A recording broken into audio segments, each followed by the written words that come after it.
Welcome to the battle of the century between two of the most entitled women I've ever come across. This is Mad Margaret the Insane Granny, two iconic characters of this channel, and you're going to decide who is the worst. First up, this is the tale of Mad Margaret. Mad Margaret, the beginning. Today I will be introducing you to a human being who is a curious mixture of entitled and insane. My first landlady, Mad Margaret. About 8 years ago, I moved out of my parents' place practically a few months after returning from foreign exchange. My family is supportive, but pretty firmly believe in being autonomous and self-sufficient. So, I looked for a place to live near my, at the time, girlfriend, now fiance. She lived on the outskirts of a larger city, and finding low rent would be difficult. Eventually, I found a room listed for about $500 a month, which is almost criminally low for the area. But I was a foolish child and I didn't pick up on that first red flag. The second red flag came when I called to query about the room. My soon-to-be landlady made sure to emphasize that she was a pastor and a minister, that no amount of Satanism or evil thoughts would be allowed in the house. I am myself completely non-religious, so I foolishly believed that this would be perfectly fine. I explained that I was a student and would be doing student things. An agreement was made and I moved up shortly thereafter. Upon moving in, Mad Margaret was pleasant, if a little eccentric. She showed me to my room, my mum helped me unpack, and my mum and I left to get me some starting groceries. Upon our return, Mad Margaret showed me my shelf in the fridge and my shelf in the pantry. Mum and I load our stuff up and mum drives back home. Shortly afterwards, Mad Margaret apologized for leaving some of her groceries on the pantry and helped me move her stuff to a different shelf. This left all of my groceries stacked up in the middle of my shelf on the pantry because I didn't feel the need to spread them out. This is very important. My first morning in my new room, I wake up at around 8 a.m. to knock, knock, knock, knock. Hey Margaret, what's up? It's not going to work out. You need to pack your things up and leave. I'm sorry.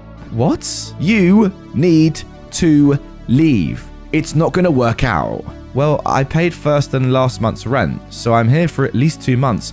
What's going on? Have I offended you? I don't need any of your feng shui, voodoo, devil rubbish in my house. Note, it was not her house. She was subleasing. I don't recall doing any feng shui, voodoo, devil rubbish.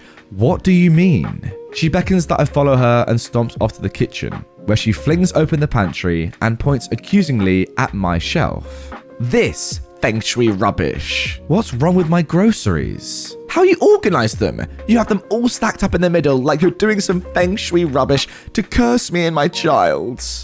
No, I just left them there after we moved your groceries off my shelf yesterday. You had your stuff on the sides, so I put my stuff in the middle and then we moved your groceries.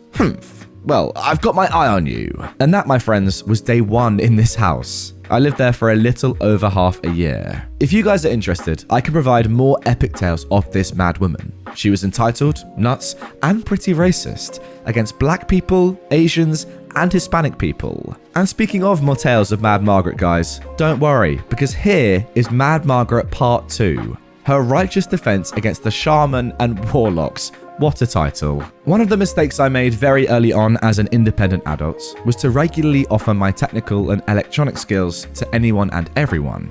It makes me feel cool and smart to fix things for people. I made this mistake with Margaret during my initial phone call setting up the rental situation. The next day, after she accused me of Satanism, based solely on how I organize my groceries, she called me over to the living room. I braced myself for another rant about my evil voodoo ways, but instead, Mad Margaret asked for my help.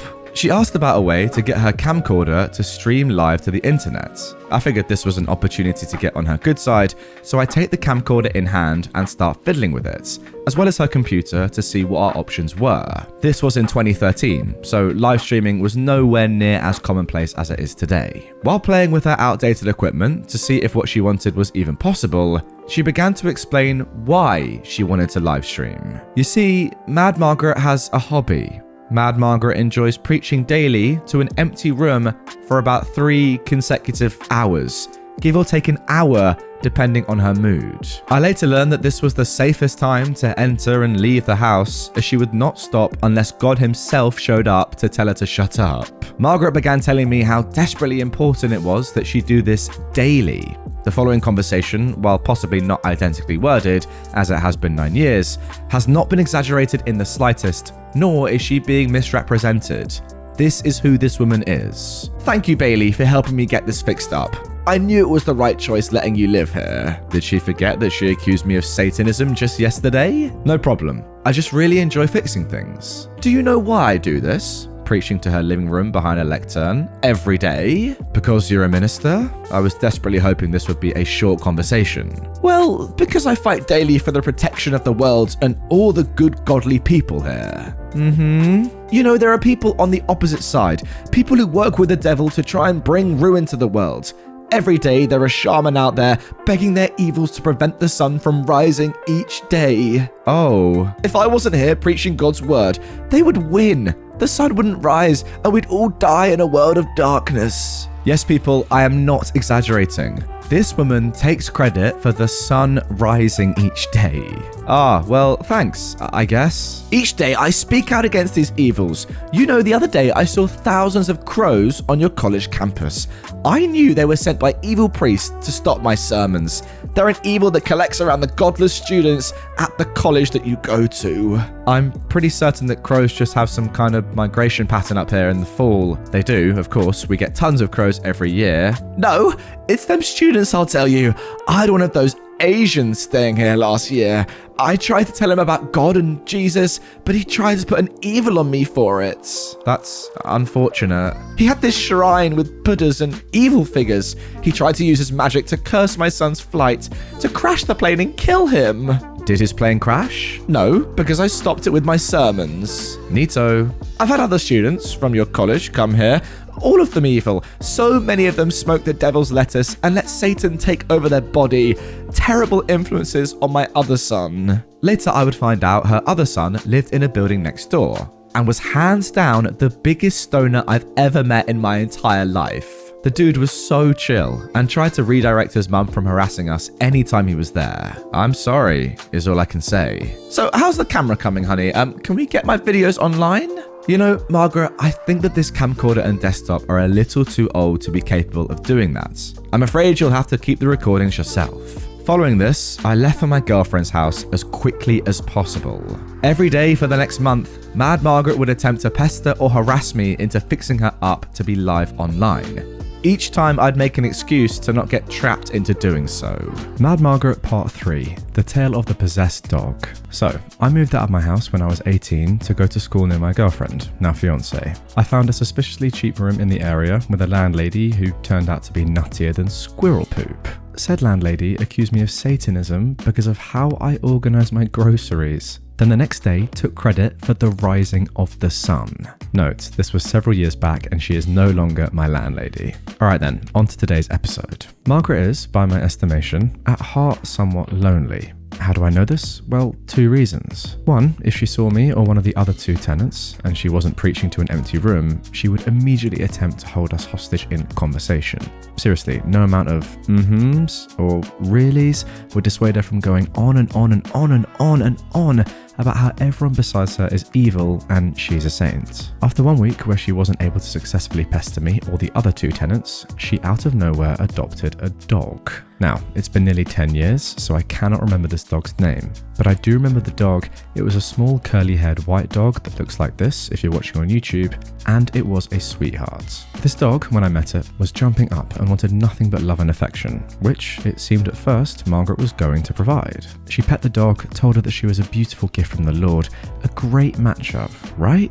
Well, before I elaborate much further, it warrants explaining the layout of the house. Mad Margaret's mad house was at one point in its history an assisted living home. It had 3 bedrooms on the first floor, one for each tenant, and a whole second story dedicated entirely to her grand regal radiance, Mad Margaret. It's also worth mentioning that Mad Margaret is, if you hadn't figured out from the other 2 stories, extremely mistrustful of, well, everyone. So she made a point that her fluffy white angel never be downstairs. Back to the story. For the next few days, I am, as always, careful to leave during Margaret's midday sermon to no one, as that is the only time she won't attempt to trap anyone in conversation. I noticed a bit of a trend. She kept talking about the cleanliness of God and how the devil was an agent of chaos and filth. Eventually, about a week after Mad Margaret got the dog, I was unlucky enough to return home while she was in the kitchen. She caught me. Bailey? Frick. What up, Margaret? We need to get rid of the dog. We? Oh no, I say. What's going on? It's possessed. I think by Satan himself. What do you mean it's possessed? This, forgive me, but damn dog is intent on ruining my godly house, is bringing filth into my home. Filth? It keeps defecating and urinating in my room. We need to get rid of it. Oh no, it wasn't potty trained. Those heathens at the shelter assured me that she was. Is it not going to the bathroom when you let it outside? And Margaret was silent. At this point it hits me. I'd seen the dog precisely once when she'd initially gotten it. I'd leave the house pretty frequently, but one would assume my path would cross with her pottying the dog at least once, right? Margaret, you have been letting the dog outside, right? I want this demon gone. Sigh. What do you mean you want it gone? I want to take it to be put down. Abso-freaking-lutely not. Absolutely not, Margaret. Return it to the shelter. But it's possessed. The heathens at the shelter tried to put a demon in my home. Margaret, the dog is not possessed. You never let it outside. Where the heck is it supposed to go to the bathroom? Do you expect it to stand up on the toilet, do its business, and flush? Oh, I just let it out the other day. Margaret, how often do you go to the bathroom? Every couple of days? No. Find me the number of the shelter and I'll call them for you. I don't have their number. I don't believe that. You better get your son to help you get this dog back to the shelter, because if I find out you've had this dog put down because it pooped in the room you left it locked up in, you're gonna have a lot more to worry about than demons in this house. I'll call the cops, Animal Protective Services, anyone and everyone. Fine, I'll get my son to help me return this dang demon. The last I saw the dog, she was loading it up into her SUV, and her son was driving. She'd lost her license several times over. So I'm fairly confident the dog was taken and returned to the shelter she got it from. For the next couple of days, she was surprisingly less talkative to me, though she definitely looked at me with some suspicion. I don't think she ever stopped believing that dog was possessed. I'm glad though that I was able to save it from her. I mean, listen, I knew this woman was crazy before I started reading this third installment of the Mad Margaret tales, but my goodness, if you weren't there, OP, then this woman legitimately would have killed a dog for not letting it outside to go to the toilet. Mental. Now I know what you're thinking, wow, surely this woman can't get any crazier. Well, there's part 4 and part 5 coming right up, so yeah, you'd be wrong, unfortunately. Mad Margaret Part 4. Other tenants. I've mentioned, minimally, in other installments of this story, that there were other tenants in Mad Margaret's house. To be precise, there were 2, Sad Steve and Devilish Dan. No names changed because I've forgotten their names at this point.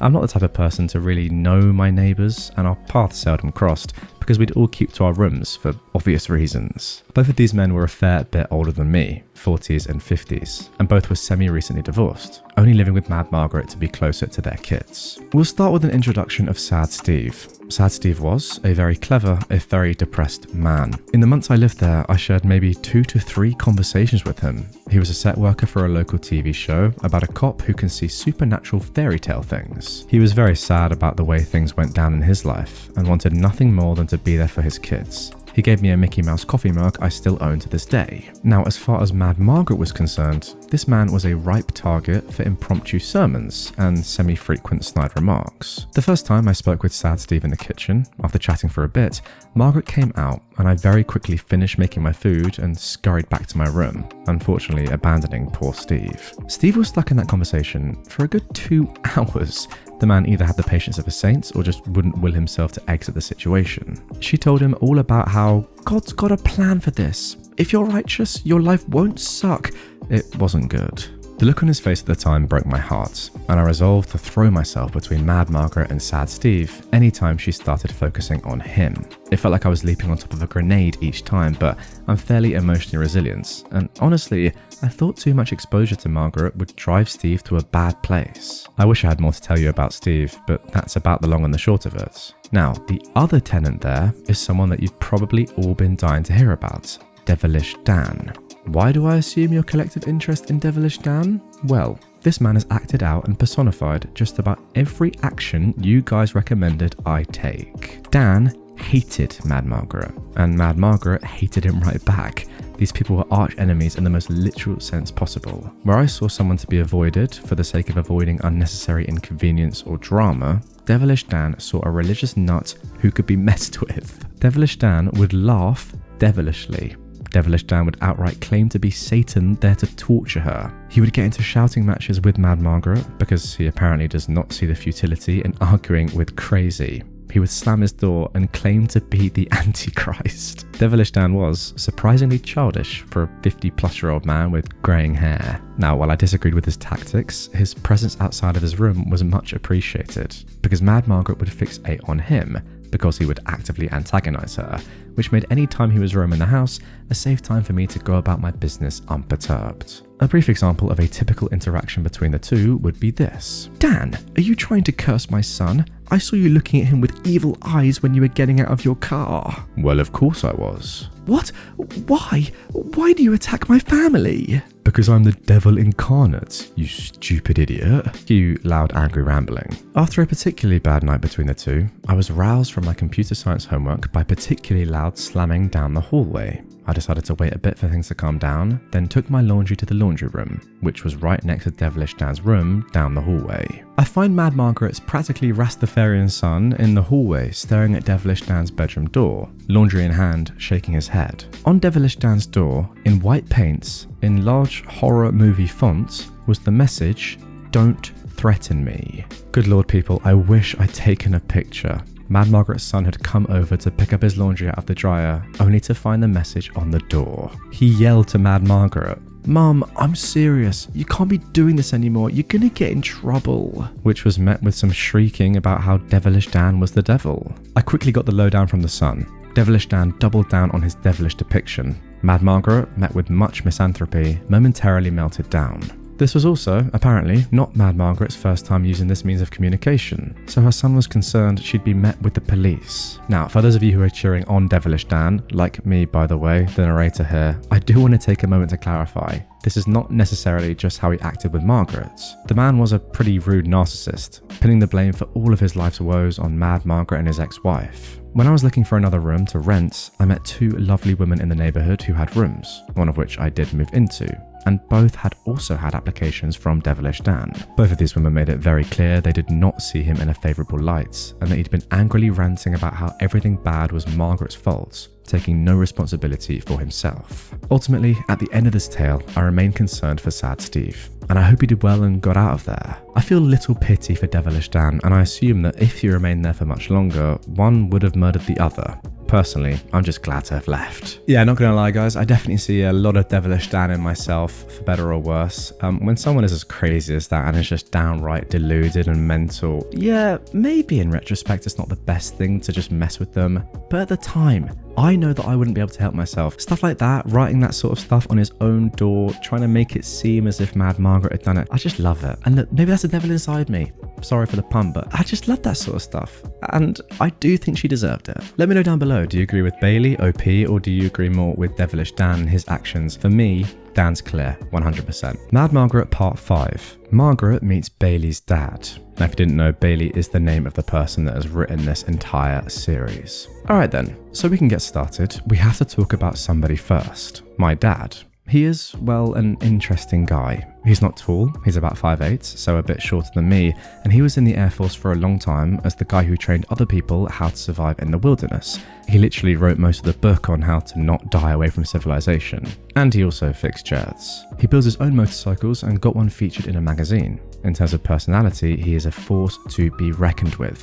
Much of the time, he thinks he's a social butterfly and will walk up to random people to start conversations. Dad has an unerring sense of justice, enjoys helping people, is loyal, and is incredibly inventive and clever, although he can be rather opinionated. However, the man's got a fuse so short you'd barely believe it's there, and having trained military men in how not to die, he's got a hell of a drill sergeant voice. It's like he has the voice from the Dune series, except people tend to do what he says because he's able to shout so loudly and with such authority that you unconsciously begin doing whatever he's shouting at you about. It's like the annoyed voice of God. He'll love that I said that. In short, I love and respect this man, as he formed a lot of who I am today. I'm a milder version of him and believe in being persuasive rather than shouty, but ultimately much to the same effect. So with that in mind, on to the story.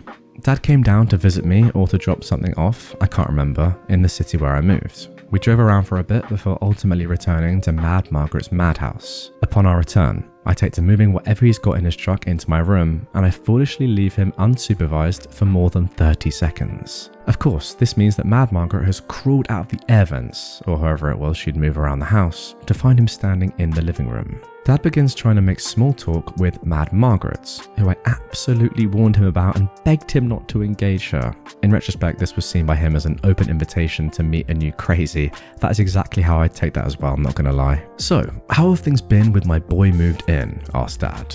Well, I'm not so sure about him. What? What's the problem? I'm not so sure he's a good kid. I don't trust him. There's been some evil in this house since he moved in. At this point, Dad begins turning a light shade of red. Ha! Evil? Bailey's the best dang kid I've ever met. He's a straight A student and helpful to a fault. No, I think he's definitely into some kind of paganism, like all the kids going to his college. Dad now turns a deeper shade of red. Frickin' excuse you? I raised that kid. He's significantly smarter and kinder than I'll ever be, and even if he was Satanist, he's a million times kinder than you. At this point, I have felt the world shake and gods tremble as my dad is moments away from a shouting match with Mad Margaret. I don't need you or him bringing the devil into this house. I'm visually watching my dad turn a shade of red that even his colorblind ass can see and quickly run in to intervene. I run up to him. Dad, outside now. We step outside. Dad, I love you, but I need you to not get into an argument with her. Why the heck shouldn't I? She was insulting my boy. Yeah, but I have to live here for at least a couple more months. So, why should you have to deal with this insane woman's BS? Because if I don't give her a reason to focus on me, she won't bother me much. I'm not being nice or deflective with her because I think she deserves it. I'm doing it because it doesn't benefit me at all to make enemies. Ugh, I raised a smart boy. Dang, she annoys me. Eventually, I convinced my dad to be content to give me a hug and I sent him on his way. Margaret tried talking to me as soon as I went back in, and I responded, "Sorry Margaret, I don't care, I've got homework." And I shut myself in my room.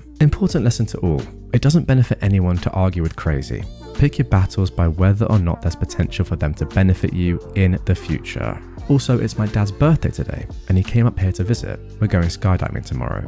We went out for drinks and I asked him to reflect on Mad Margaret.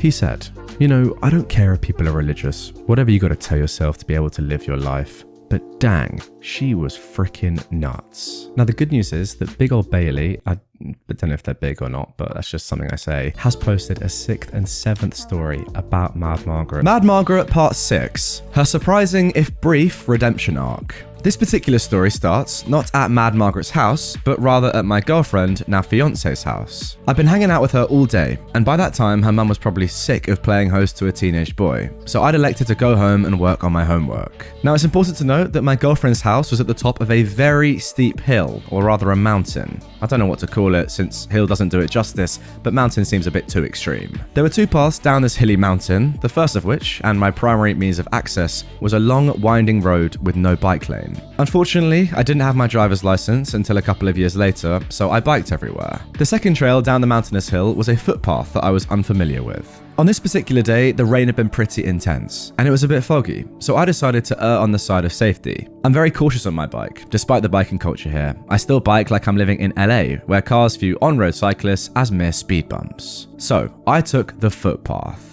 Surely you can tell from the ominous italicization of that last sentence that this was a huge mistake. Huge mistakes in bold, and for those of you listening, the last sentence was italicized. The footpath was covered in leaves, and I was unfamiliar with it. As stated previously, this area was unforgivingly steep, so I was cycling down the footpath very rapidly, cockedly assured of my prowess on a bike. Well, cycling prowess means jack diddly squat when you're hurtling down a hill at about 20 miles an hour and are suddenly presented with a very sharp turn through a tunnel.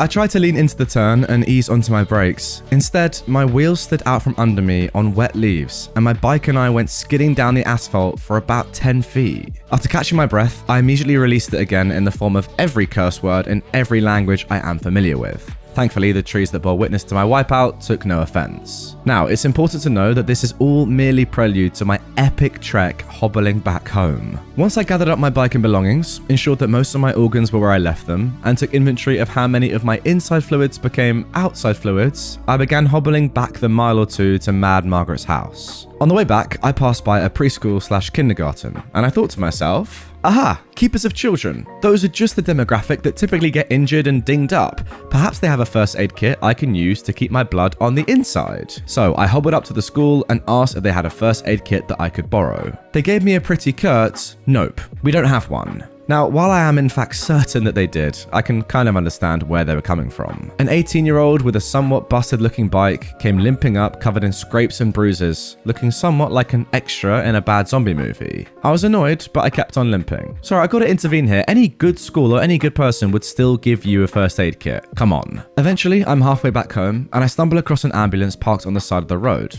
I think to myself, medical services. Certainly these fine people will have the materials necessary so that I can patch myself up and be on my way. The ambulance driver and EMT looked at me with confusion at my request. Hey guys, I kind of wiped out on my bike. My wrist hurts, I've scraped off half my palm, and I've got quite a few cuts. Any chance I could borrow some band-aids and some ace bandage to patch myself up?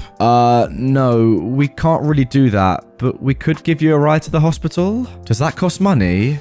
Depends on your insurance. Okay, so this is how I know this story doesn't take place in the UK. In the UK, you're getting help right away in seconds without a question being asked, unless they're dealing with someone else, of course. The mere mention of a scary adult word like insurance sent 18-year-old me back on his quest to hobble home. That's really sad, to be honest. My final stop on the way back was at a church very near to Mad Margaret's house. I figured that at their core, religious people should want to do nice things for the less fortunate, and I was feeling less than fortunate at that moment. I pestered a priest who was leaving, who stopped long enough to grab me some ace bandage from his first aid kit before going on his way. I pocketed the bandage and decided that I needed to wash off my wounds before putting it on. I've made it to Mad Margaret's house. Now, before I start with her reaction, let me fully explain how injured I was. Feel free to skip this next paragraph, guys, if you're squeamish. I'll put a little timestamp on screen right now of where to skip to if you don't want to hear this. I had learned later that I fractured my wrist. I'd cuts all over, a big scrape on my knees and legs, and the worst of it was I'd effectively scraped one of my palms down to the fat. The fleshy part of my palm on my left hand under my thumb was yellowy and purpley because there was a whole lot of hand left on the asphalt where I crashed. Anyway, here's Margaret's reaction. I enter the house. Bailey, are you okay? Well, a lot of my blood is on the wrong side of my skin, and I crashed my bike. Oh my god, you look horrible!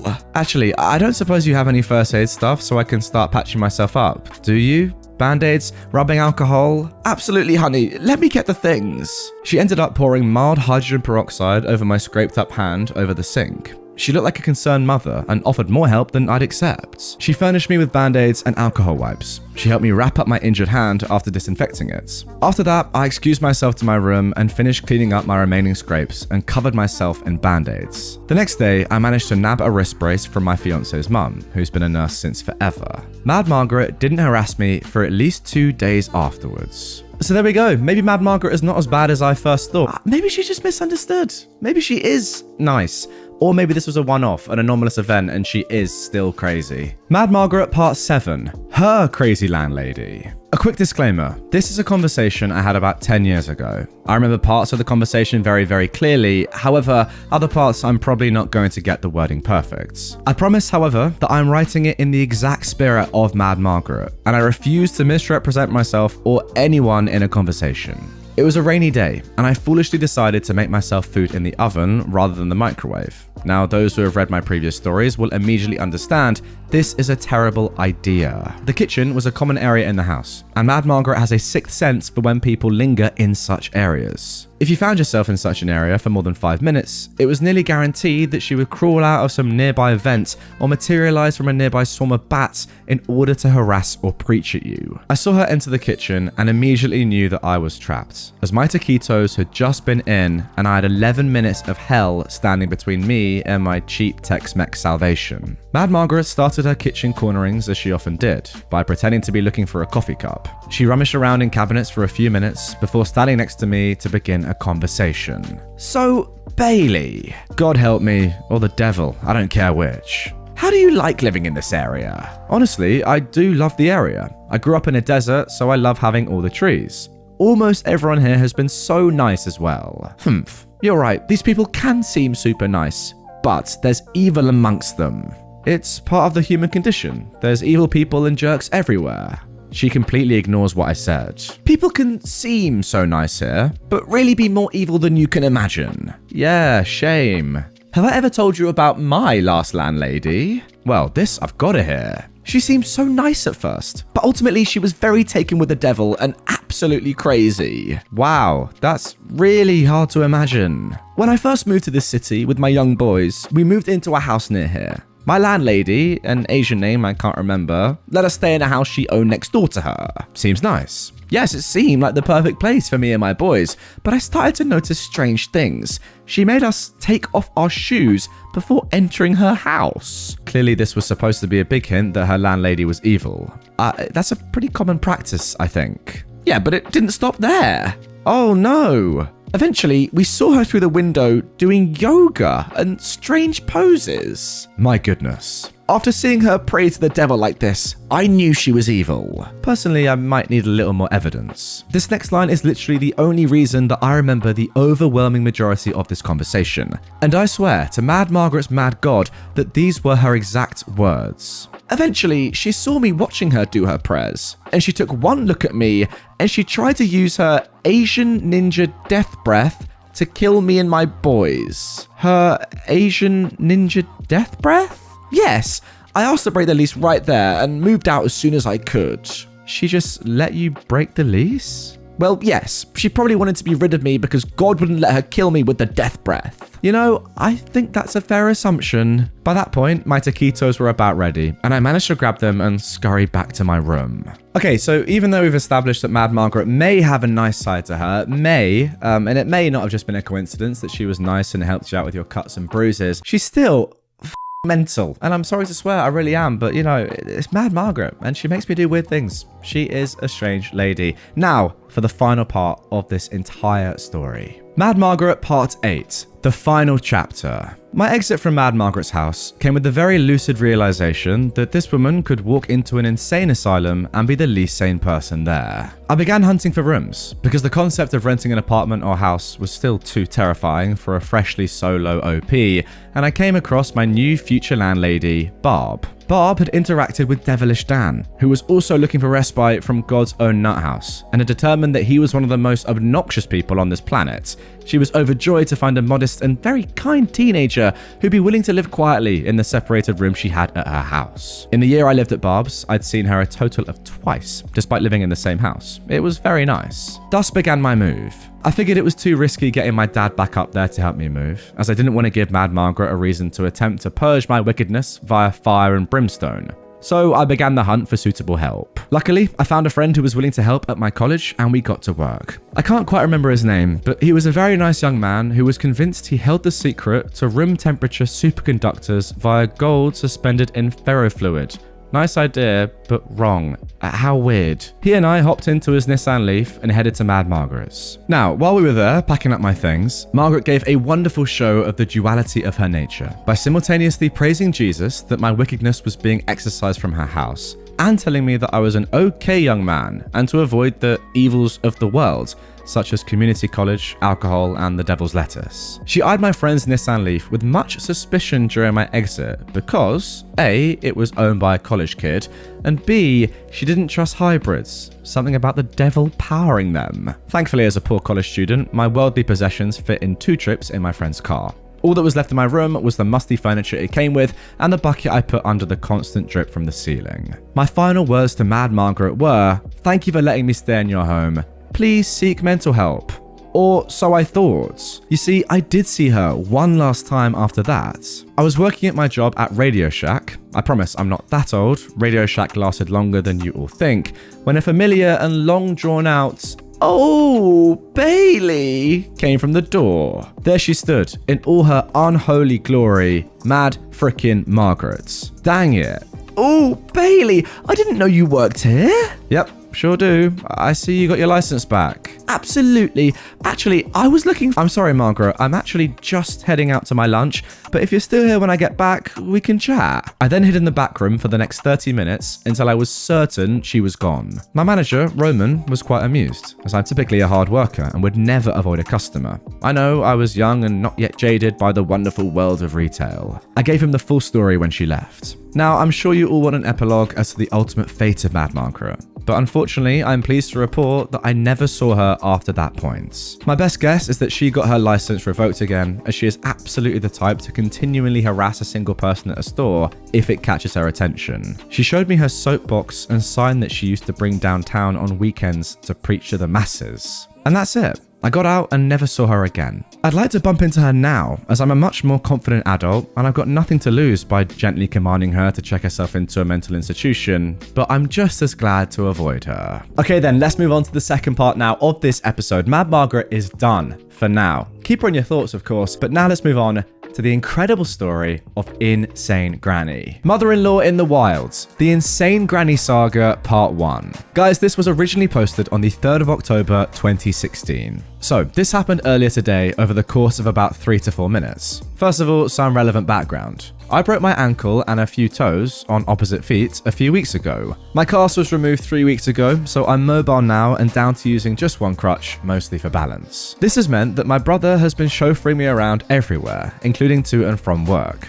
He was running late today, so I wobbled my way down to a supermarket to grab milk, etc., and told him to pick me up outside the store at the little pickup drop-off point by the entrance. I was sitting on the bench outside the store when a wild mother-in-law appeared, with her daughter-in-law and grandkid. Now, I'm not sure how old the kid was, I'm no good at judging kids' ages, but based on her stream of babbling, I don't think she could speak just yet. She was sitting in the little chair thing in the trolley, and she seemed to be quite happy. The mother-in-law was an older woman who was walking slowly, but seemed to be fine. The daughter-in-law parked the trolley and kid beside me, and told the mother-in-law to wait here. She'll go and get the car, so the mother-in-law didn't have to walk across the car park. From what I got from the conversation, the mother-in-law had been moaning about her feet and wanted to sit down. The daughter-in-law was trying to get her to sit on the bench, and the mother-in-law was martyring herself. I promptly put a stop to all of that by offering the mother-in-law my dry part of the bench and moving further away to lean against the wall. She didn't even look at me before sitting down, like she'd just been crowned. The daughter-in-law kissed the kid and told her, "Mummy will be back in a moment, you be good for Granny, and then we'll go for a fun ride in the car." The kid's happy and excited for the car ride, and the mum disappears. As soon as the daughter-in-law was out of earshot, the mother-in-law turned to the kid and said, "You're such a bad little girl. See, Mummy's leaving you here. She's gone without you. No car for you." Cue the kid bursting into tears and screaming for her mum. Now, I'm not sure how much the kid understood of what the mother-in-law had said. It may have been all, or she could have just understood the no car part. Either way, it's a trashy thing to say to your grandchild, or any child to be honest. I looked right at her and gave her the raised eyebrow look and some serious glaring, which probably gave away the fact that I'd heard her. She completely changed her tune then, loudly telling the kid that she was only joking and "Mummy will be right back," etc. Now, this didn't really have much effect on the kid, and she was working herself into a right state, so the mother-in-law decided to take her out of the trolley seats. She plonked the screaming kid on her feet, then turned back to sit on the bench. Now guys, this kid could have given Usain Bolt a run for his money. The moment she had her, not particularly stable, balance, she made a run for it, screaming for her mummy, straight towards the road. There was about 15 feet between the road and me, still leaning against the wall, and about half that between the kid and the road. In the time it took for me to realize the kid was heading for the road and that the mother-in-law hadn't seen anything, the kid had made it past the bollard. There are bollards outside shops in the UK. I'm not sure why, but I have theories. I have never moved so fast in my life. I managed to grab the kid and make it back to the pavement before my ankle realized that a full sprint this soon was so not a good idea. Neither of my legs were interested in supporting me after that, so I just sort of crumpled into a heap on the pavement with this kid. The next thing I know, the daughter-in-law is there taking the kid from me. It was her car that she'd run in front of. She was crying, the kid was crying, I was crying, it frickin' hurt, and the mother-in-law was still sitting on the bench. Anyway, I blame it on the adrenaline and pain, because normally I wouldn't get involved, but I told the daughter-in-law exactly what had happened. All of it. Even what the mother-in-law had said to the kid. When I left, the daughter-in-law was still screaming at her mother-in-law. So there we go then, that is the first post. Let's get straight into an update that was posted just one day later. Firstly, the ankle. It's sore, swollen and bruised, but thankfully not re-broken. The doctor said it's badly sprained and will set my recovery back, but I don't need to go back into a cast. That's good to hear. So because I had an appointment with my physio this morning, I decided to wait for that instead of heading to A&E last night. Long story short, my physio was convinced that my ankle had re-broken and sent me up to x-ray. Physio department is in the hospital. A nurse or porter, I'm not sure what she was, stuck me in a wheelchair to take me and we got chatting. The nurse said, "So how did you manage to hurt yourself this time around?" "Oh, I chased after a kid that ran into traffic." "My God, how did that happen? When was this?" "Yesterday." And then I get ready to tell the story. "Wait, was this at the supermarket located here?" said the nurse. Yeah?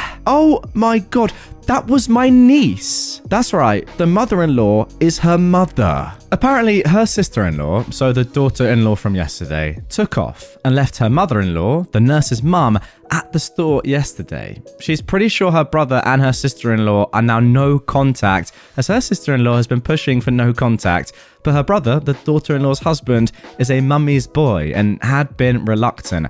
Guys, I apologize if the in-laws are getting a little bit confusing.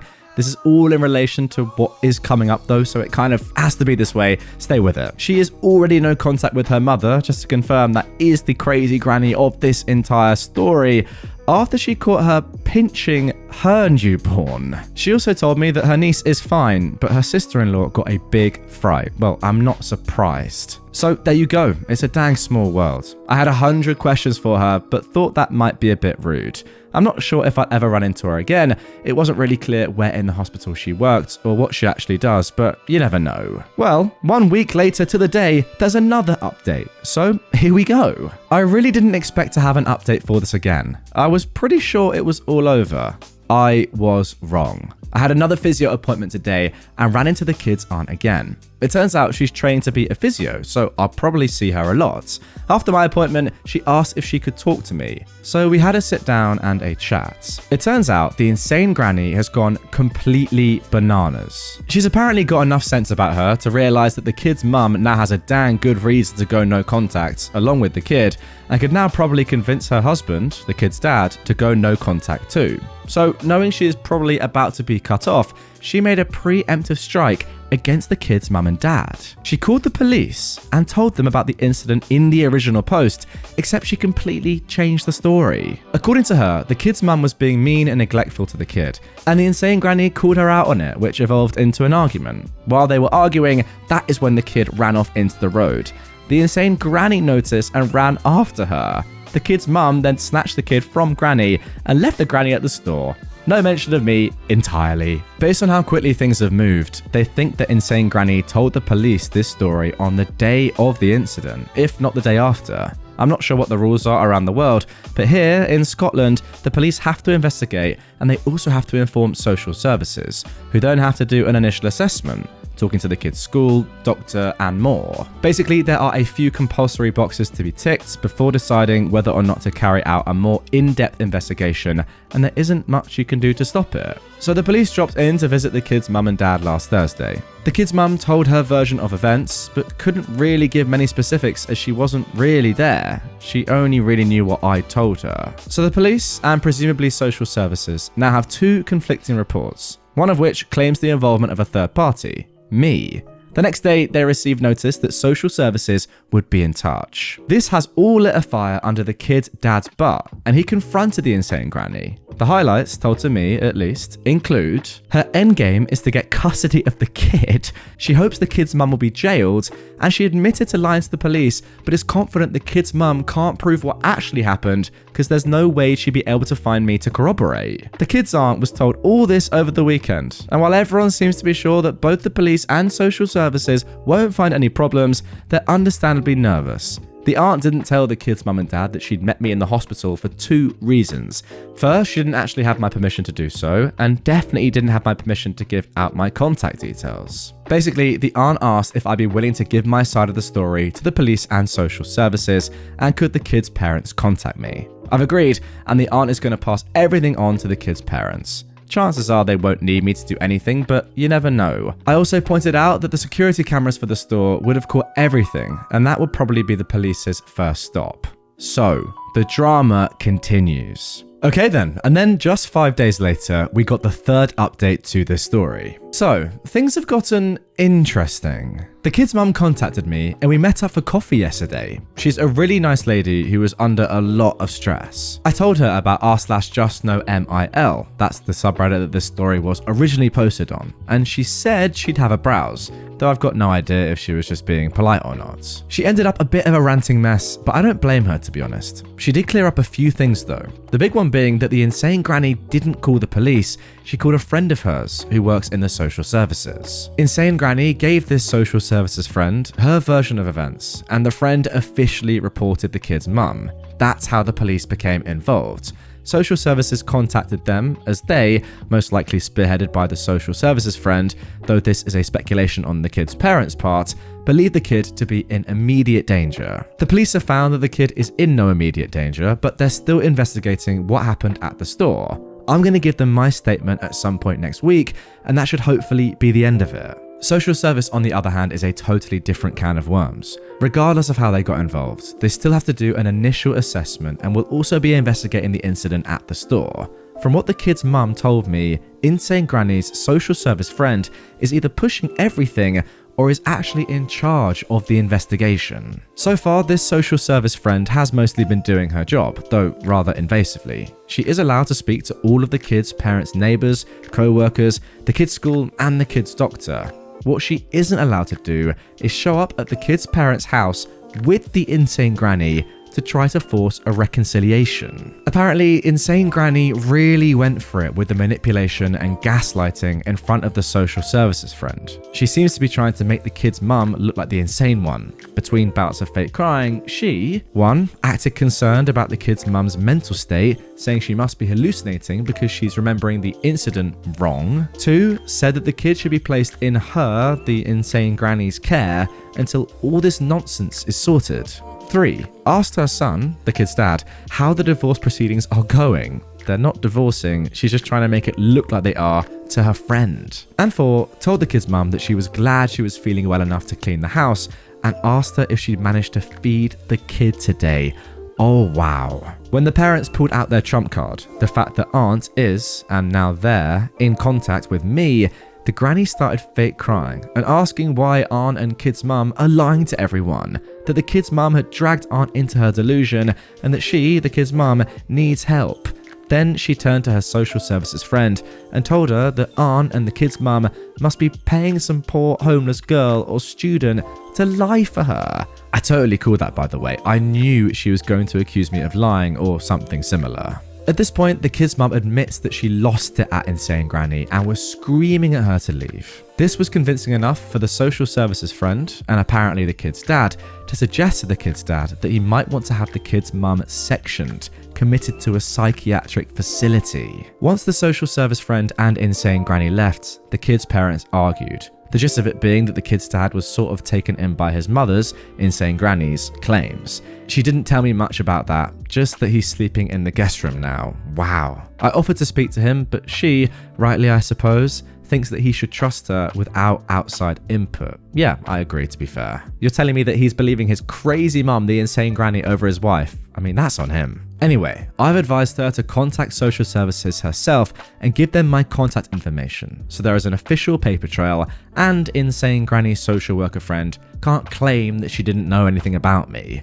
I've also told her to make a complaint about the social services friend, but she's nervous that doing so right now might make things worse. Okay then, so the next update comes just one day after the previous one, on the 17th of October 2016. I'd asked the kid's mum if she wanted me to go and make a statement to the police, or just wait until social services contact me. She wanted me to go to the police, as she's trying to get an interdict order, essentially a restraining order, against Insane Granny. So I went to give my statement to the police, and oh boy has Insane Granny done a number on them. After the kid's parents told her that they were in contact with me, she went to the police and told them that I might come in, claiming to have been involved in the original store incident. She's managed to weave some intricate lie, essentially trying to discredit me before I gave evidence. This worked to a certain extent. The officer in charge of the case made it very clear he thought I was lying and had been paid off. He asked me a few times how much I was making doing this and told me that I could be arrested for wasting police time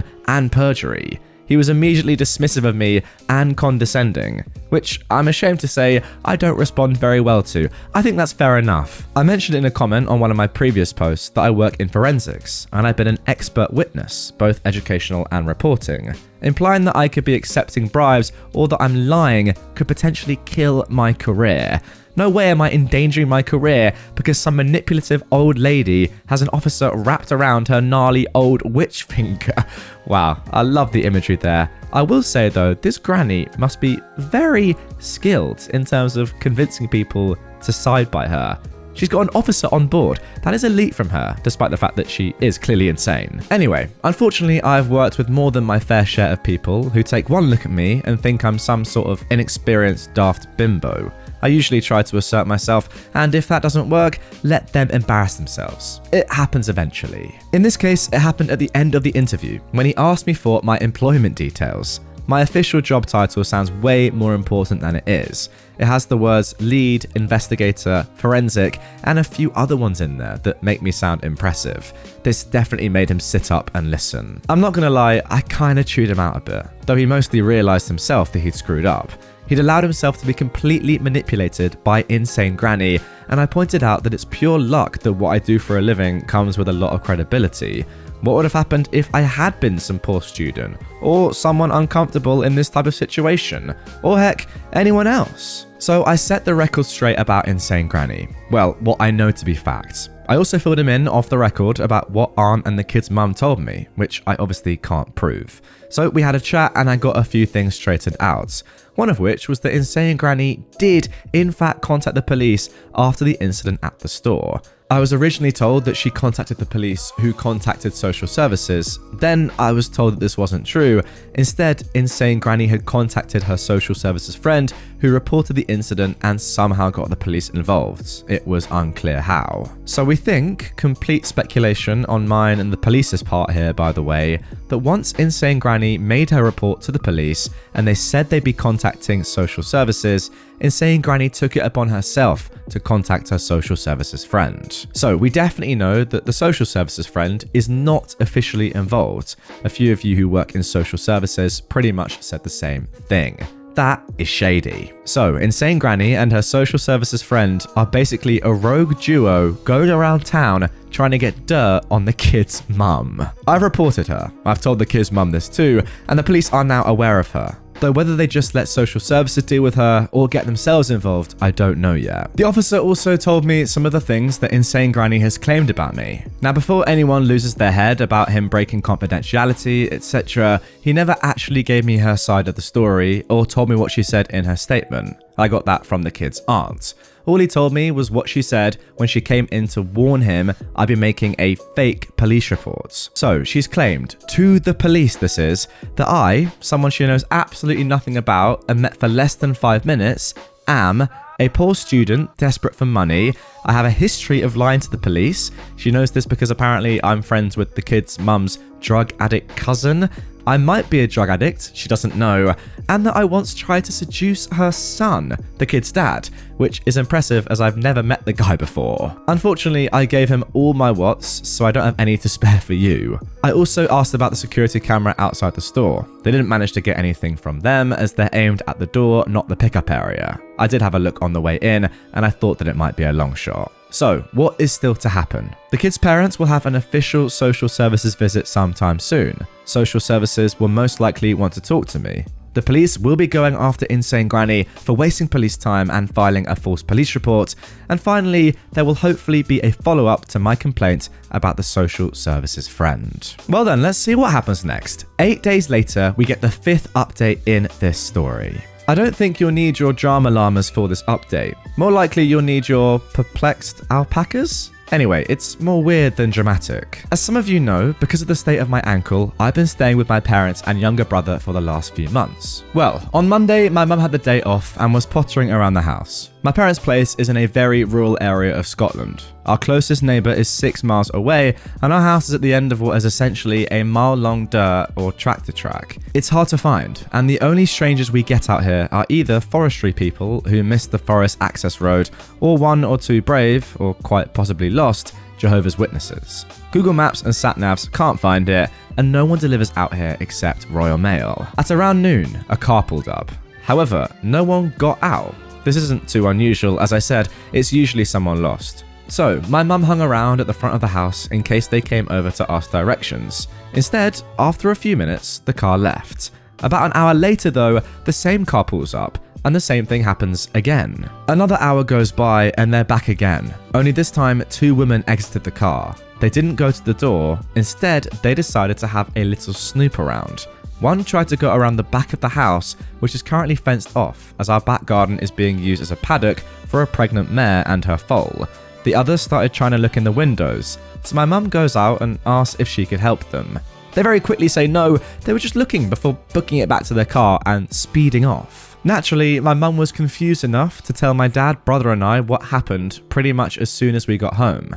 I've definitely been working in forensics too long, as my immediate reaction was that they were casing the place. Now, we have security cameras. They're not for the house or security, they were originally set up around our back garden so we could watch for when the mare went into labour. They were never removed because the foal turned out to be the reincarnation of Houdini, and then we had the mare covered again. One of the cameras is aimed at the gate that one of the women tried to open to get into the back garden, so we had a little look at the footage. Can you guess who was trying to open that gate?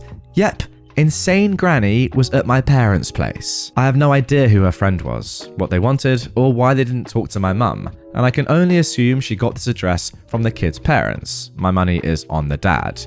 My mum had a day off work as well, but she said no one turned up. However, I have a day off tomorrow, and apart from my brother being about in the morning, I'll be home alone. I know many of you will suggest calling the police for either harassment or trespassing, or both, but in Scotland, trespassing is a civil matter, not a criminal one, so they can't get involved.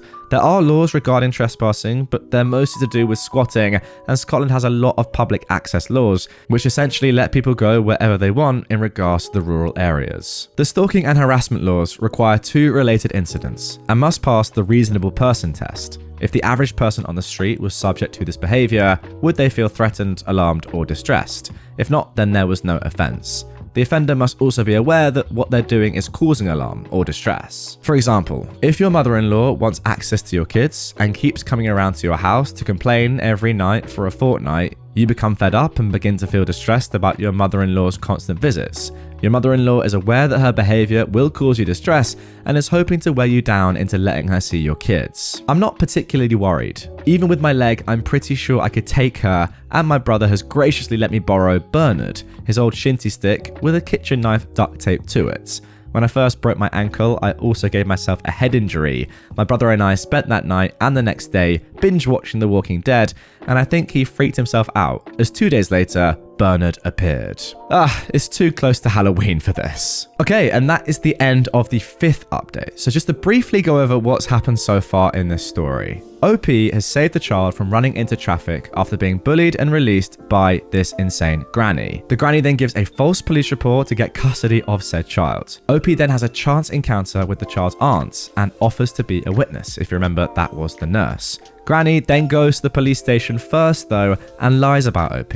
Luckily this is resolved despite the police officer's failings at first due to OP's profession, forensics, alongside the police. And then as we've just seen, the granny has turned up at OP's parents' home. Alright then, now getting straight into update 6. This comes on the 27th of October 2016, so just a couple of days after update 5. I'd like to clear up a few things from my last post. A few people thought that I wasn't taking this situation seriously enough, and I think I came across as a bit blasé and unconcerned about everything. I apologise for this, and I want to say that I am treating this incident seriously, and I do not think it was an innocent coincidence. I know this woman is dangerous and always plan to take action. I wasn't planning on just forgetting or ignoring this. I think the problem most people had was that they didn't think the steps I planned to take were enough. For example, I'd always planned to contact both social services and the kids' parents about this, and I've been undecided about contacting the police. Posting here, however, quickly convinced me that contacting the police was a good idea.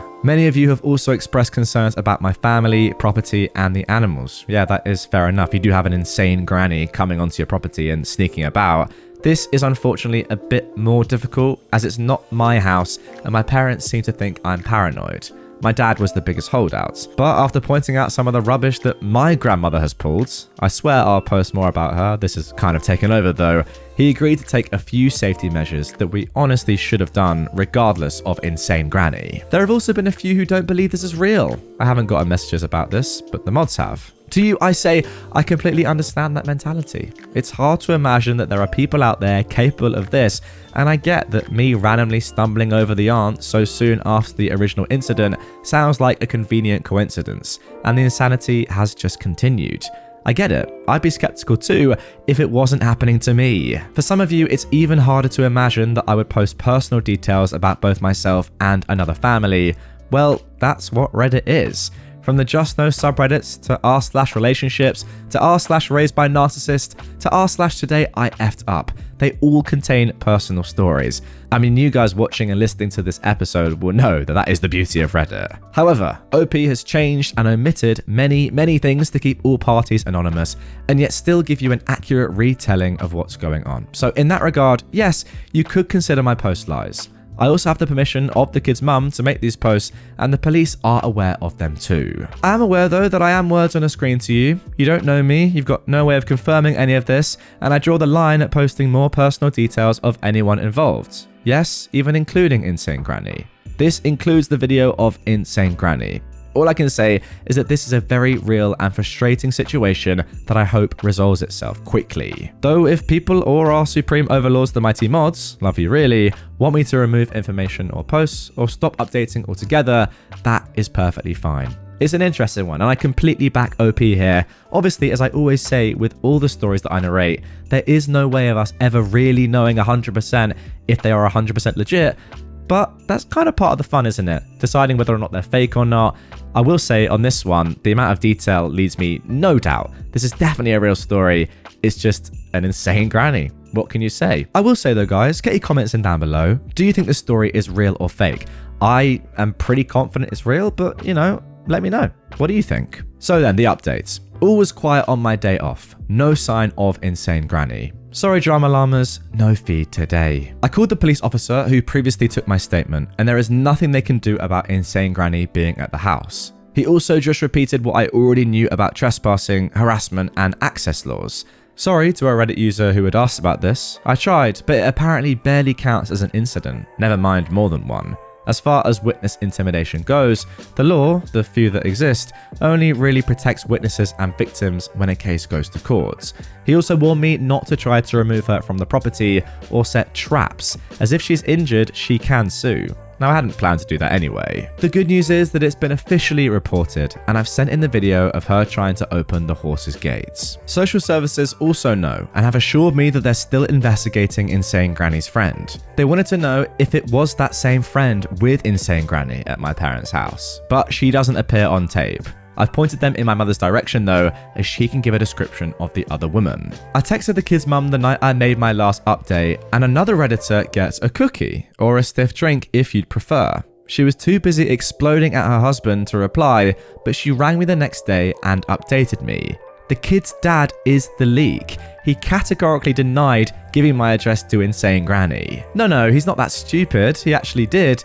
He gave it to the social services friend. The moron. Apparently, she rang him the day after her little intervention, asking for the witness's address, and he just handed it over. I've not met this guy yet, but I already want to kick him in his special place, teeth. From what she said, he seemed to be coming around to the fact that Mummy Dearest is a psycho, but obviously there are still problems. This incident has caused him to slip back into his previous delusions, i.e. he doesn't believe that she'd come all the way out here and that I must be lying to them. So she made him ring Insane Granny and outright ask his mum if she'd been to my parents' place. As she told me this, I was all ready to send her the video so she could show it to her husband and prove that the Insane Granny, his mum, was lying. That never happened. Insane Granny admitted on speakerphone to the kid's parents that she'd been at my parents' place. According to her, she went to confront me for lying to the police and to convince me to follow the moral path and save her family.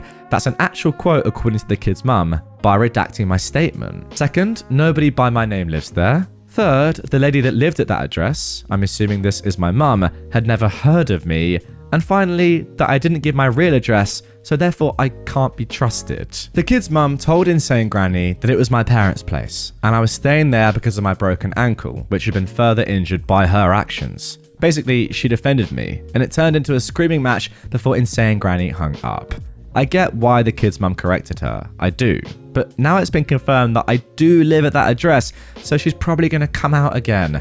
Her friend was never mentioned though, and I've sent her the video of Insane Granny, which won't do much good if she's admitting she was out there. They've also had their initial assessment by their actual social service worker, and it seemed to go well, and they'll be in contact soon. I honestly can't figure out what Insane Granny's plan is here. I'm very suspicious of her immediately admitting to being at my parents' place, unless she noticed the cameras and figured that she'd been caught. It's possible, they weren't exactly hidden. A few other things I've done since Insane Granny's visits. I've moved some of the security cameras to cover the front of the house. Well, this is a lie actually, my dad did that, I was just there. They're pretty well hidden now, so if Insane Granny and her mysterious friend do get wind of the fact that she was caught at the gate and decide to visit again but avoid the gate, she should be caught at the front of the house. At the very least, we'll get the car license plates. Bonus, Scottish laws say nothing about having to signpost that there are cameras about, as they only aim at our domestic property. The foal has been moved. Now, this was going to happen anyway. We started to wean her and get her used to a few things. Her head collar, lead rope, the farrier, etc. And get her socializing with other foals. Pregnant mum is boring now. Unfortunately, the mare is still in there as it's coming into winter now, and we don't have anywhere else suitable to put her. I'm not overly worried, she tends to keep her distance from strangers, even when offered food. There's not much more we can do with her. And finally, I also did something I maybe shouldn't have. I lifted Insane Granny and her mysterious friend's prints from the gate and the window. There was just a really great set on the window. Now, for a whole heap of reasons, these will never ever stand up as evidence in court, if anything ever got to that stage. I don't really know why I did it, they can't be used in any official capacity, but there you go. It's just heating up. I love the fact that you've lifted prints. You couldn't even help yourself, OP. Not that you could ever use them, it's just in your DNA. What a pun that is, by the way. What a pun. We're kind of at a crossroads here, aren't we? Not exactly sure what's going to happen next, but the Insane Granny and her friend are getting physical now. Like, the fact that they've gone to your parents' house and are snooping around just shows that they have no intention of stopping before they get what they want. The fact that they've gone to some place in the middle of nowhere up in some Scottish valley to try and bring all this together, get you gone, make sure the police believe them and not you. It's mental. So far, this story has been brilliant.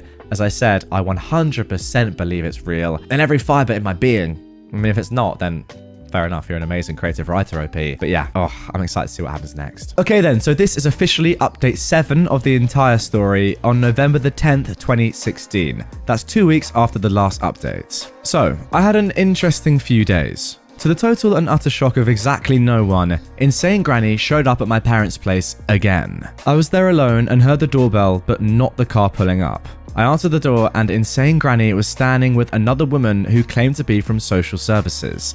I suspect that this is the elusive social services friend that has been helping. She wanted to interview me about the original incident and my police reports. I didn't let them into the house and told social services lady that there is no way I'm giving her my statement with Insane Granny present. She shouldn't even be here and I should have been contacted before she randomly showed up. Social services lady then backtracked a bit and said that it was just a friendly, unofficial visit to discuss me redacting my statement to the police. Before I could react to that, Insane Granny opened her mouth and asked in a sickly sweet voice, "Why won't you let us in the house? Is it because it's full of drugs?" Eh? You what? I know she's been telling people this, but that was rather on the nose. I ignored her and told them both to leave, while she tried to peer around me and into the house. Social services lady kept pushing for an unofficial interview and then said they could wait while I tidied away the drugs if that made me more comfortable. At this point, I realized they're both completely insane and I probably won't be able to reason with either of them. So I asked them to leave again and told them I would call the police if they did not comply. Not exactly a bluff. I would definitely call them, it's just that I know that there is absolutely nothing they can do. But I was hoping the threat of it would make them leave. Then, Insane Granny opened her mouth again and asked me, "How much do you make working as a whore?" She was oddly calm when she asked these questions, like she was asking me about the weather. It was creepy as anything. I assumed she wanted a big reaction from me to make me look like the crazy one. She didn't get one. I just blinked at her and took out my phone to call the police. I didn't even manage to start dialing before social services lady said they were leaving and asked me when I'd be available to give my statement to her.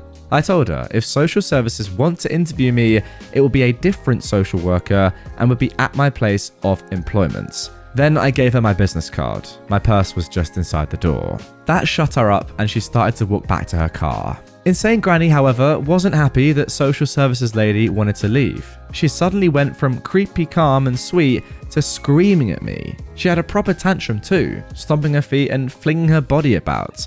She even started kicking one of my mum's planters repeatedly. I don't know if she was trying to break it or kick it over, but she just kept ramming her foot into it while screaming that I'm a lying little female dog, taking her baby away from her, scum, trying to ruin her life, just like the kid's mum, a and a slut. And yeah, those two have just been censored, but I'm sure you can probably work out what they might be. I just turned around, went into the house and closed the door on her. I could see from the window that social services lady had pulled the Insane Granny back to the car. They sat there for a few minutes talking before the Insane Granny just lost her mind in the car. I have no idea what she was saying, but she was banging her fists on the dash and throwing herself about. The car was actually shaking. 2 minutes later, they pulled away. And I have the entire episode on tape. I rang the police officer that I've been dealing with and met with him yesterday to report this and give him the tape.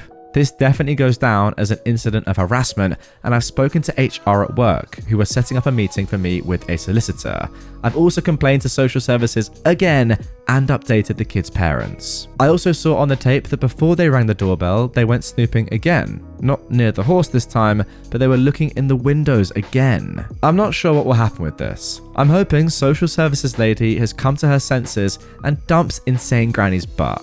Or she tries it at my work, which won't go well for her at all. Alright then, that is the end of the 7th update, but let's not wait around. Update 8 comes 2.5 weeks later on the 28th of November. So, I only found out about this today, and I'm writing it up in the middle of a staff meeting, so bear with me. I rang the kid's mum on the way into work, and it just all came out. She was too upset, and it's too early in the process yet to answer a lot of questions, so basically, I know what you know, or are about to know. Firstly, I met with a solicitor through work. I've had to do it this way in case Insane Granny attempts to approach me while I'm at a crime scene. He doesn't think there's enough for a non-harassment order, but he's gonna try anyway. This isn't costing me anything, so he can do what he wants. We've put a few safety measures and deterrents in place that I'm not going to mention here, just in case. Wow, imagine if Insane Granny was tracking her on Reddit too. I rang the kid's mum this morning to update her about my solicitor, and she gave me an update on Insane Granny. Oh boy, is she living up to her name. She rang the kid's dad while he was at work last week and left a series of ranting messages. Most were about how she was done with all the petty fighting, how everything was the kid's mum's fault, he never should have married her, etc. In one, she told him she was putting her foot down, that they were leaving, and that he should meet her at the airport as soon as he left work. He, in what I assume is a very rare moment of intelligence, I'm not a fan of this man if you couldn't tell, completely ignored her and instead went home after work. Any bets as to what he found when he got home? If you guessed a wide open front door and a ransacked house, you win a cookie and a stiff drink. If you guessed Insane Granny packing his clothes and belongings into suitcases, you win 2 cookies and a double shot of your stiff drink. If you guessed all of the kids' clothes and toys packed into Insane Granny's car, along with the actual kid, you win 3 cookies and a triple shot. And if you guessed all of the above, congratulations, you win a bakery and a pub. Guys, if you commented that, then I'm gonna have to supply the bakery and the pub, free of charge. It's gonna be my expense. OP says so. Yep, Insane Granny was still on the pickup list for the kids' nursery. Don't worry, this has been fixed. So she'd packed all her stuff, nicked the kid, used the hidden spare key to get into the parents' house, packed her son's and granddaughter's belongings, including their passports and birth certificates, and loaded up the car with the intent of heading to the airport and leaving the country. I'm not sure what the kid's dad's reaction was, but he did phone his wife, the kid's mum, and tell her she didn't need to pick the kid up from nursery. When she told me this, I believe my reaction was, oh, how freaking thoughtful of him. Then I eye rolled so hard they fell out and I lost them. So if you see them, nearsighted, blue, I'll pay for shipping. Anyway, the kid's mum heard Insane Granny in the background of that phone call and got the story out of him. I think you guys all probably heard her roaring when she found out Insane Granny's plan. She immediately called the police while she sped her way home. The kid's mum pulled up before the police did, and she immediately got her kid out of Insane Granny's car. When she entered the house, Insane Granny lived up to her namesake and went insane at her. I wasn't given details about what she said, but there was apparently a lot of screaming about the kid's mum stealing her baby and ruining her life, and more. I've got no idea what the kid's dad was doing at this point. The police arrived, and Insane Granny instantly shut up and became all sweet and calm. She pulled this act with me the last time I saw her. It's creepy as anything. The police separated the kid's mum and Insane Granny to take statements, and once again, Insane Granny lied to them. She claimed that the kid's dad had let her into the house and that she was helping him move out as the kid's parents were divorcing. I think she was expecting the kid's dad to just roll over and go along with her, like usual.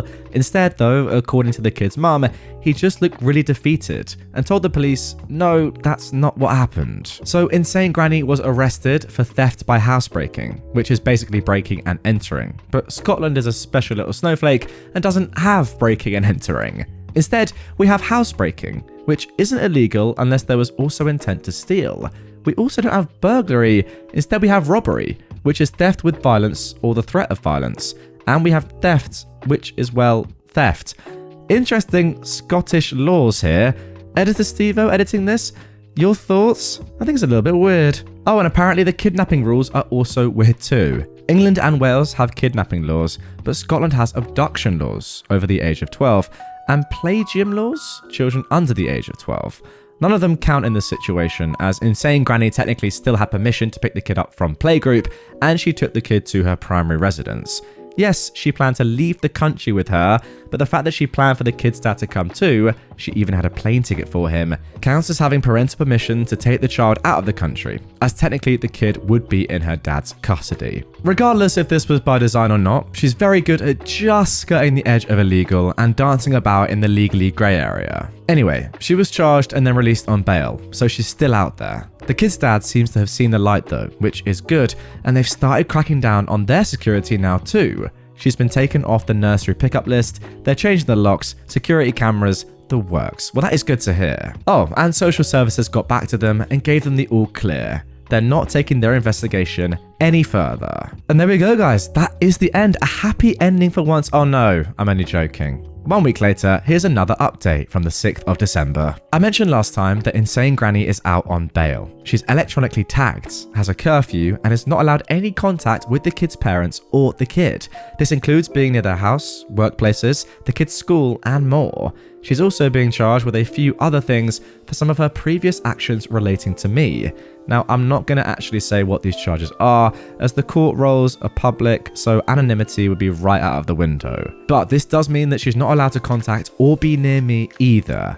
Yay! Personally, I'm hoping this is the end of it, but history has shown I'm not that lucky. The kid's parents are still together, though from what the kid's mum has said, this is only so the kid can have a nice Christmas. She seems to have the same problem that a lot of you here do. She thinks her husband is perfect in every way, except for when it comes to pretty much everything regarding his mother. But he's agreed to counselling, so we'll see what happens in the new year. I spoke to the aunt as well. She's completely on the kid's mum's side. She doesn't have anything nice to say about her brother, the kid's dad, right now. Wow. That said, she has been telling me some stories about their childhood, and I'm pretty sure Insane Granny is evil in its purest form. Social services friend has been struck off. I had an interview with their investigative committee or whoever and gave my witness statement. She has an interim order, so she can't work in any form of social services at all. I've got no idea how long that lasts, but she was found to be a danger to the general public and service users, so I'm hoping a long time. I'll also be on her Disclosure Scotland, so I doubt she'll ever work with the vulnerable again. There'll be a hearing sometime in the next 6 months or so that I'll be testifying at too. And I think that's it really. We're keeping the security cameras around the house, and I'm actually moving back to my flat sometime in the new year, which I'm looking forward to. And then, 4 months later, on the 15th of March 2017, we got this. The final huge update to this tale. I know for some of you it won't be enough, but I've taken photos, because I've thrown my uncooperative idiot of a scanner out the window, of my witness citation and my original complaint about the social services friend, and redacted them worse than anything that ever came out of Area 51. Obviously, I can't prove everything or even have copies of everything, and I'm not going to ask the kids' parents and others for their documentation just to post it here. Right then, so having a quick look at this, you can see it is from the Scottish Courts and Tribunal Service. It all looks pretty official to me. Obviously, a lot of stuff has been removed, personal details and such. Moving on to the second one, make a complaint about a worker registered with the Scottish Social Services Council. Well, that is exactly what OP claims to be doing. Yeah, all the stuff has been crossed out, but it looks very legit. And now we see what is really legit, the actual story in itself. Yeah, with everything crossed out, if you are watching on YouTube, you can see, but this is the exact same story that OP has been telling us on Reddit, just written in an actual complaint form. Now, if OP has faked all of this to this extent, I mean, there's loads here. I'll put everything on the screen, but there is absolutely loads and loads of pages. Let's just flick through them all. Wow, it's signed as well. That fair play. You've conned us all. But yeah, it's pretty obvious by this point, if it wasn't already, that this is a completely legit story. Okay, so the last time I left you, Insane Granny had been released on bail and wasn't allowed to contact the kid, her parents, or me. She didn't even get a chance to contact the kid or her parents, as the kid's mum decided to visit her parents somewhere in Englandshire for the holidays. The kid's dad did go with them on the condition that if he, at any time, opened his mouth in defense of Insane Granny, the kid's mum would file for divorce that day. They are still together, so he must have shut up. As far as I was concerned, this was over. The only problem I had is that when someone is electronically tagged, a condition of her bail, they need the addresses of the places they're not allowed to go so that they know not to go there. In my case, this was my parents' place, where she'd already been, my main office, which she knew from my business card, and my own flat. Thankfully, my flat has 2 security doors and I'm never there. My parents had also decided to redo their driveway before Christmas too. This was something they'd been planning for a while and decided just to do before they put in a security gate. As a result, their driveway was completely unusable and the only access to the house was a long, unmarked tractor track that involved a bit of off-roading. Essentially, she couldn't get to me at home and my workplace is basically a police station, so I was happy enough to think that, apart from court, I would never have to lay eyes on Insane Granny again. Yes, I know I'm a moron. Bail and being electronically tagged barely slowed Insane Granny down. With her son, daughter-in-law and grandchild in the wind, she had no one to turn her insanity on. Oh no, wait, that's not right. She had me. You see, the building I work in is rather big and sprawling, has multiple entrances and a police station in front of it. As a result, the building also had multiple addresses. Because of my leg, I don't know if anyone remembers, but I broke it a while back, being a moron, I haven't been driving to work. Instead, my brother has been dropping me off. This has meant that I've been entering and exiting the building through the police station instead of the lab entrance. The police station which has a different address to the lab. I had no idea, but apparently this meant that nobody was notified when Insane Granny started parking herself across from the entrance to the police station. I never noticed her park there, nor did I notice when she started following me out to crime scenes.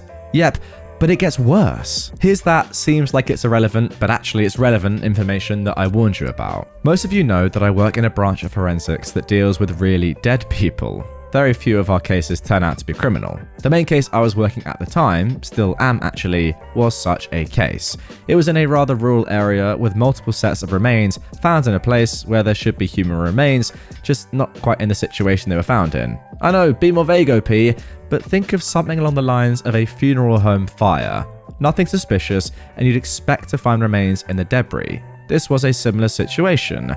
However, dead humans found in an odd situation usually means there has to be an investigation, just to make sure the remains are who they're supposed to be, that they're all accounted for, nobody was slipped in on the sly, etc. For a number of reasons, it was decided that we, I, would just set up a mobile lab in an isolated building not far from the original scene, instead of moving everything to our lab.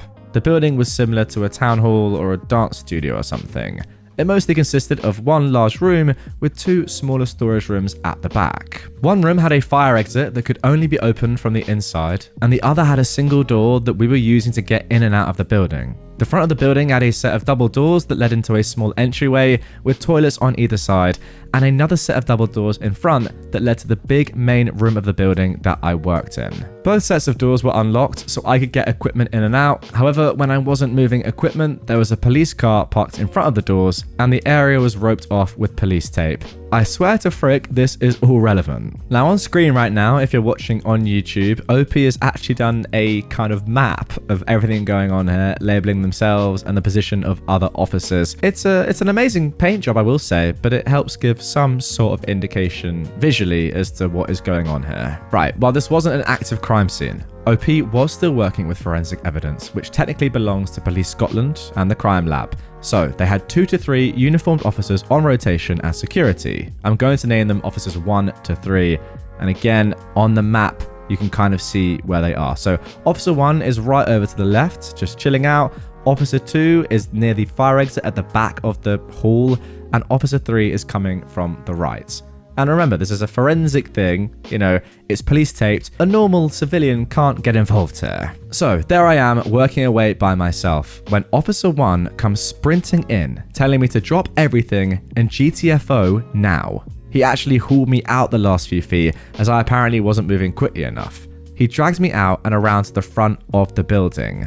I think you've all pretty much guessed who was there. Yep, Insane Granny was outside being insane. Or more accurately, she was kicking and screaming on the ground while officers 2 and 3 tried to restrain her. So naturally, I stop walking and start doing my best impression of a fish while my brain nopes the frick out and I vaguely hear the sound of an old dial-up modem as my brain tries, in vain, to reconnect with reality. Meanwhile, she's shrieking like a toddler, and Officer 1 is basically dragging me under the police tape and across the road while talking about getting to a safe distance. Why exactly did we have to get to a safe distance? Because Insane Granny had opened the building's first set of double doors, dumped a few petrol cans and propane tanks in the entryway, and doused the lot in petrol? The only reason the whole place hadn't gone up in flames, other than the fact that propane tanks come with safety valves, so it is rather hard to explode them, was because Officer 3, who just pulled up from his shift, had caught her walking towards the front door from the right side of the building.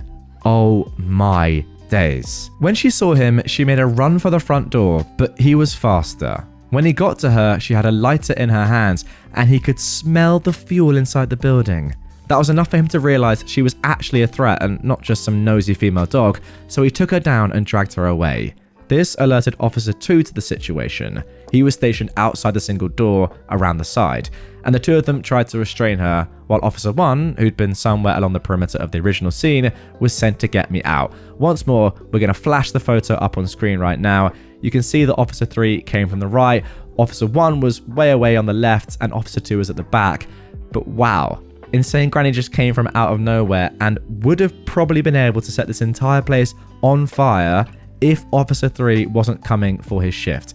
That is crazy. So the question is, what was Insane Granny doing around the right side of the building? Well, she was parking her car up against the fire escape so it couldn't be opened.